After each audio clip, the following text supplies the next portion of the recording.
Hey everyone, welcome back to the channel. In today's video, I'll show you how to change font on Samsung Note. Let's get started. First, open the Samsung Note app. Launch Samsung Note from your device.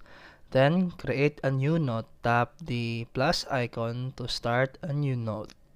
Then, type your text. For example, type hello. Highlight the text. Long press or double tap to highlight the text you want to modify.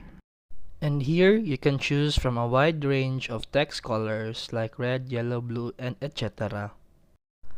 Tap the background paint bucket icon. This changes the highlight or background color or your text.